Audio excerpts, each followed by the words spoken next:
Salve Maria, estimados irmãos e irmãs. Meu nome é Alberto Felipe, sou seminarista da Arquidiocese de Belém. Estou no terceiro ano de Teologia. É com alegria que eu lhe convido a participar hoje desse momento de reflexão, de uma breve reflexão do Evangelho do quinto domingo da Quaresma. Mas antes, gostaria de lhes convidar a nos seguir nas nossas mídias sociais, Instagram, Facebook, YouTube, nos endereços eletrônicos que estão aparecendo aqui embaixo. Antes de entrarmos na reflexão propriamente dita acerca do Evangelho, acredito que seja interessante destacar que na liturgia antiga, na liturgia antes do Concílio Vaticano II, esse domingo era chamado de primeiro domingo da Paixão, porque dava início a esse tempo da Paixão, nesse momento em que nós vamos começando a ler nos relatos, nos evangelhos, que o cerco começa a se fechar para Nosso Senhor. Momento em que Ele é ainda mais perseguido. E nós com Ele também somos convidados a viver esse tempo. Nesse tempo nós somos convidados a fazer o jejum dos olhos. E é por isso que em algumas paróquias se tem a tradição de se cobrir as imagens e as cruzes. E as cruzes serão descobertas na Sexta-feira Santa, com as imagens todas no Sábado Santo. O evangelista começa o seu relato dizendo que Jesus foi para o Monte das Oliveiras. Falando deste monte e lembrando de Azeite, Alcuíno, monge do século VIII, nos faz rememorar que com azeite costuma ser feita a unção aos cansados e serve de alívio para as dores de seus membros. Nesse sentido, o Monte das Oliveiras, o Monte da Unção, o Monte do Crisma, o Monte do Cristo, pode significar a sublimidade da piedade divina, porque oleós, segundo também Alcuíno, pode ser entendido como misericórdia. Em um sentido paralelo, devemos lembrar que a sua natureza, a natureza do óleo, lhe permite estar acima de todos os demais líquidos, ou pelo menos da maioria, o que nos faz lembrar o que o salmista nos diz no Salmo 145, que a misericórdia do Senhor está por sobre todas as suas obras. Depois, o evangelista nos apresenta Jesus sentado no templo, ensinando todos aqueles que vinham a ele, e enquanto os pacíficos e os simples se admiravam das coisas que ele falava, os escribas e os fariseus o indagavam acerca da mulher que foi pega em adultério, não para aprender com ele, mas para conduzi-lo a uma armadilha. Não era a ela que eles queriam condenar, mas a ele, que eles tinham no momento como juiz. Santo Agostinho nos diz que Nosso Senhor é a verdade, a mansidão e a justiça. Assim, quando falava, a verdade era conhecida, e como não se irritava contra os que o perseguiam, fazia conhecer a sua mansidão. Foi por isso que tentaram a sua justiça, pondo diante dele aquela mulher.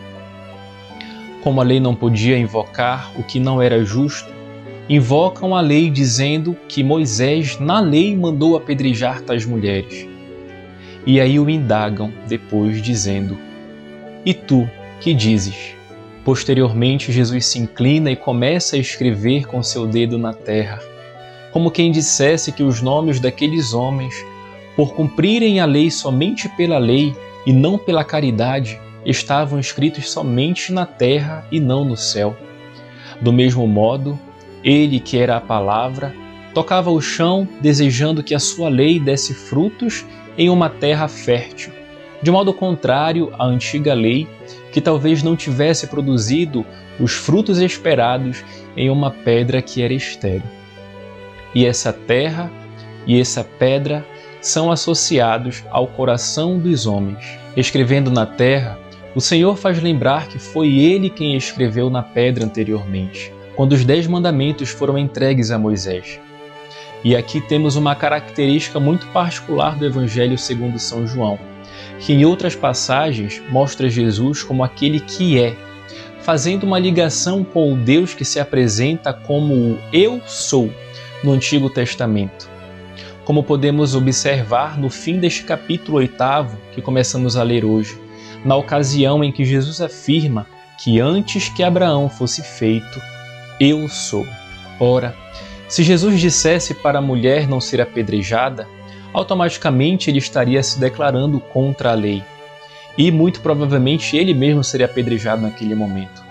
Por outro lado, se dissesse para que fosse apedrejada para cumprir a lei, perderia aquela que é a imagem dos que ele veio para resgatar.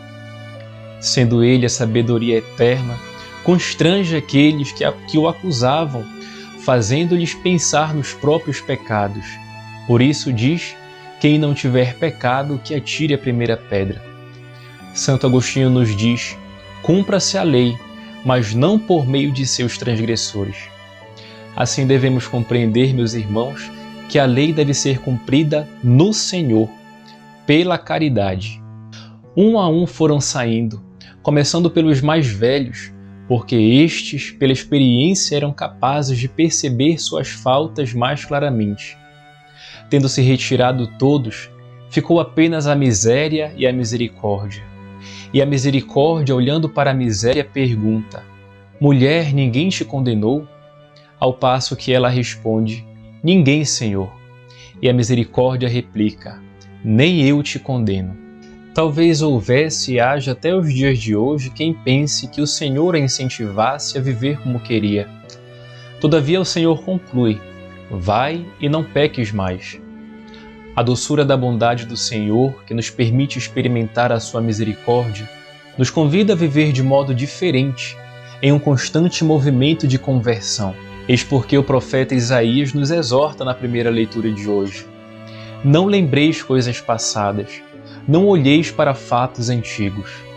São Paulo, por sua vez, na segunda leitura atesta: esquecendo o que fica para trás, eu me lanço para o que está na frente. Corro direto para a meta, rumo ao prêmio que do alto Deus me chama a receber em Cristo Jesus. Que a Virgem Maria, Mãe da Divina Misericórdia, interceda a Deus para que perseveremos em um autêntico caminho de conversão, dando o devido valor à misericórdia de seu Filho, para que sejamos, por fim, dignos de suas promessas. E esta foi a nossa reflexão de hoje, no quinto domingo da Quaresma.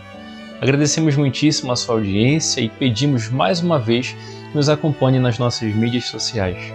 Deus abençoe a todos.